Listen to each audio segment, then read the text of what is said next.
আজকে একটা হৃদয় বিদারক ঘটনা ঘটে গেল বাংলাদেশের মধ্যে, যেটা আসলে মানানসই নয়। আজকে আমাদের ওসমান হাদি ভাই গুলি বিধ্বস্ত হয়েছে শুধু হক কথা বলার কারণে। যারাই হক কথা বলেছে তারাই কোনো না কোনো মানুষ তাদের গলায় চেপে ধরেছে। আপনি গুলি বিধ্বস্ত করে কি পেলেন? হয়তোবা তার কণ্ঠটাকে আপনি নিস্তব্ধ করে দিতে পারেন, তাকে দুনিয়া থেকে শেষ করে দিতে পারেন। কিন্তু আল্লাহ তাআলা চাইলেতে উসমান হাদি আরো লাখো লাখো উসমান হাদি আল্লাহ তাআলা তৈরি করে পাঠাইতে পারে। কারণ এটা ইতিহাস থেকে আমরা শিক্ষা নিতে পারি। ইতিহাসে যত জন গিয়েছে দুনিয়া দ্বিগুণ শক্তি নিয়ে আল্লাহ তাআলা দুনিয়াতে পাঠিয়েছে।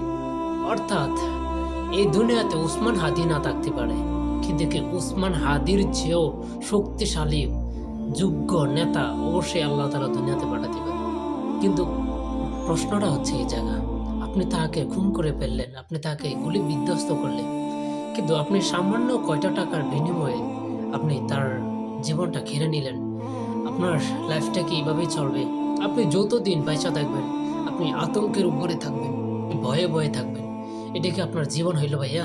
আপনার এতটাই জরুরি ছিল যে তাকে খুন করতে হবে আমার?